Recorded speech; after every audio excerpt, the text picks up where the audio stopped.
Bonjour. D'abord, quelques mots sur mon parcours pour éclairer un peu le talk qui va être fait. Ma thèse, c'était sur tout ce qui était massification de l'enseignement sur les MOOC. Donc, comment est-ce qu'on passe à l'échelle à un enseignement universitaire de qualité. Et mon postdoctorat en partenariat avec le CRI, donc qui est à l'Université Paris-Descartes, c'est plus sur tout ce qui est enseignement scientifique et numérique pour l'enseignement scientifique. Du coup, c'est un peu d'un point de vue de chercheur engagé sur l'analyse des données et la conception de solutions, entre guillemets, que je vous parle.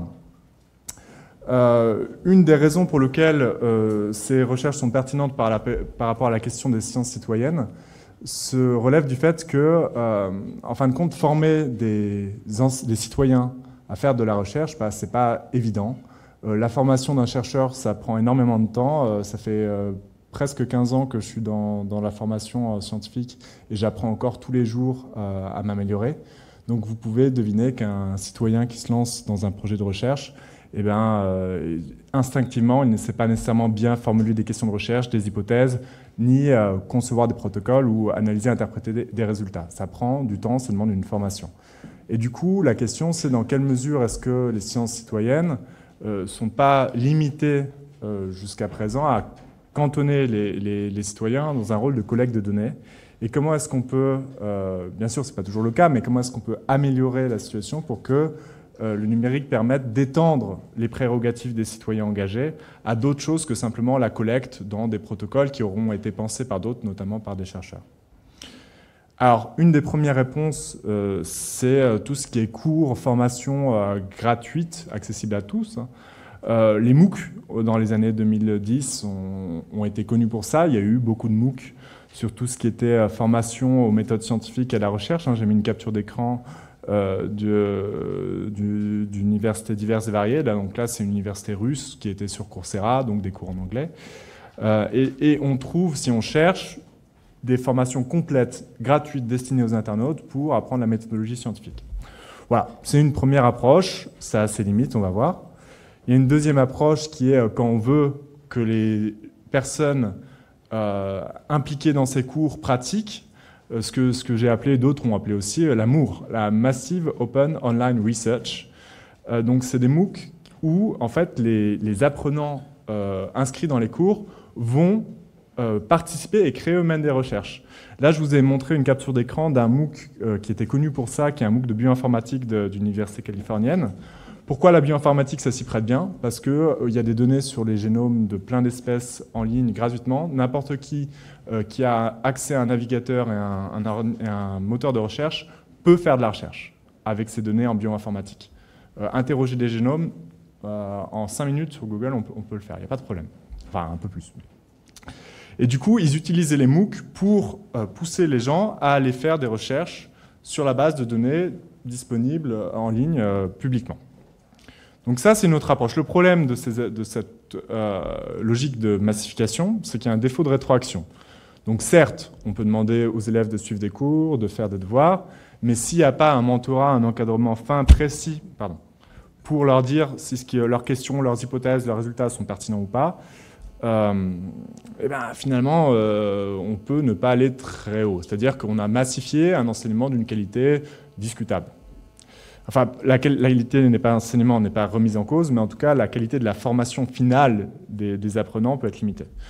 Donc, il y a deux approches dont je vais vous parler qui peuvent aider, entre guillemets, à lutter contre ce problème. La première approche, c'est des approches d'intelligence artificielle. Et le deuxième, c'est tout ce qui est les environnements, les logiciels qui vont permettre de structurer la démarche du chercheur. Alors, la question de l'intelligence artificielle pour diagnostiquer les compétences de raisonnement des élèves, puis de n'importe quelle personne, en fait, c'est une question assez ancienne. Il y a des logiciels qui sont développés depuis 40 ans sur ces questions. Là, je vous montre une petite start-up qui a une dizaine d'années, qui s'appelle Inkwits. C'est pour Inquiry, et ITS pour Intelligent Tutoring System, donc le même intelligent de Artificial Intelligence. Donc là, c'est plutôt sur les enfants, et on leur donne des tâches qui sont celles que Piaget et Inhelder avaient développées, où on imagine un petit dispositif où on voit un wagon descendre le long d'une pente, Et l'élève doit émettre des hypothèses quant à l'impact de varier la longueur de la pente, l'angle, le poids du wagon, la longueur de la pente sur la distance parcourue par le wagon.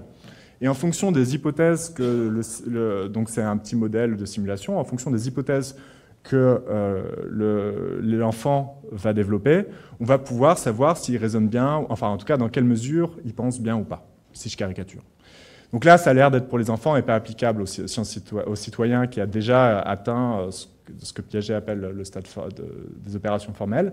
Mais en fin de compte, on peut tout à fait transposer cette logique aux adultes. Et dès les années 80, il y avait ce qu'on appelle on va appeler ça des intelligences artificielles, des tuteurs intelligents, où en fin de compte, on donnait aux étudiants, donc là c'est un tuteur, c'est une capture d'écran d'un tuteur des années 80, qui s'appelle Smithtown. On donnait aux étudiants des jeux de données, et on leur disait, faites des requêtes sur ce jeu de données, et on analysait en fonction des requêtes, de la manière dont ils interrogeaient le jeu de données, la manière dont ils raisonnaient. Donc là, c'est pour vous montrer à quoi ça ressemblait. Ce qui est amusant, c'est que fin de compte, on était beaucoup plus avancé dans les années 80-90 sur ces IA qu'on ne l'est maintenant. C'est-à-dire qu'il y a eu une perte de connaissances et on est obligé maintenant que l'intelligence artificielle revient à la mode, notamment dans l'éducation, de redévelopper une génération entière de chercheurs, d'experts dans le domaine. Alors, le problème des IA comme ça pour diagnostiquer ce qu'on pense bien ou pas, parce que c'est pratique, on se dit le citoyen il passe dans ces tuyaux, à la fin, en fonction des erreurs qu'il fait, on cartographie son esprit, on va remédier spécifiquement, il fait telle erreur, il confond corrélation-causalité, on va lui faire la petite capsule qui va, entre guillemets, correspondre à cette erreur. On peut aller de manière très fine et à grande échelle à ce genre de choses. Mais le problème des IA, c'est que, premièrement, elles sont souvent prototypiques. Alors, pour avoir testé hier matin au cours une IA en cours de développement, je ne la passerai pas encore à l'échelle. Deuxièmement, c'est souvent des domaines très spécifiques, c'est-à-dire là, ça va être sur la loi de l'offre et de la demande, pour le tuteur que je vous ai montré avant. Donc, ça va être des points très spécifiques. Et ce n'est pas un domaine, ce qu'on cherche avec les sciences citoyennes, c'est de permettre aux gens d'aller sur les questions qu'ils veulent, que n'importe quel objet puisse devenir un objet scientifique. Ce qu'on veut, c'est qu'ils aient la méthode. Et pour ça, les IA ont quand même des limitations. D'où le deuxième type de logiciel, les logiciels qui structurent. Là, pareil, ça s'appelle l'hypothesis Scratchpad. Je vous ai mis la capture d'écran en anglais, mais c'est quelque chose qu'on fait avec les enfants, voire les étudiants. On leur donne des briques pour construire leur hypothèse ou leur question. Comment, pourquoi, si ça est plus grand que ça, etc. Et au lieu de leur donner un champ texte, construisez votre question, construisez votre hypothèse, on leur donne les briques, à vous de les assembler, de remplir les trous entre les briques, et vous nous faites une petite question. Donc ça s'appelle le scaffolding en anglais, les étayages. C'est une première approche. Donc ça, c'est à l'échelle micro. On peut penser ça à l'échelle macro, où là, je ne vous ai pas mis les captures d'écran parce que c'est vraiment très très moche et vous n'y comprendrez rien. Je vous montre juste un logiciel qui est pas mal, mais on ne voit pas très bien sur ce type de capture, donc je vous remets la structure. On va faire ce qu'on appelle, ce qu'Ausubel a appelé dans les années 60 les Advanced Organizers. On va structurer en amont la démarche, questions, hypothèses éventuelles, protocoles, résultats. Et à chaque fois que l'apprenant va se coller sur une section, il peut travailler sur ce qu'il veut, on va lui poser des questions assez transversales. Typiquement, est-ce que votre question, c'est une question en oui/non, c'est pas terrible. Est-ce que c'est une question qui est plutôt de l'ordre de l'ingénierie ou de la recherche? Est-ce que ça appelle à une démarche hypothético-déductive ou pas? Quand on arrive au protocole, est-ce que votre protocole est réalisable ou pas? Est-ce que votre hypothèse, c'est une vraie hypothèse ou c'est simplement une sorte de reformulation sous forme d'affirmation de la question?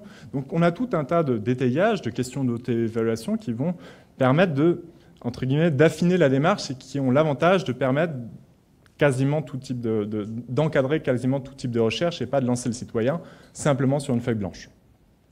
Le problème, c'est donc si ça permet aux citoyens de se former en pratiquant sur le sujet qu'il veut, en revanche, ça demande énormément de réflexivité. Il faut être capable de répondre aux questions que le logiciel vous pose. Il faut être capable de les comprendre.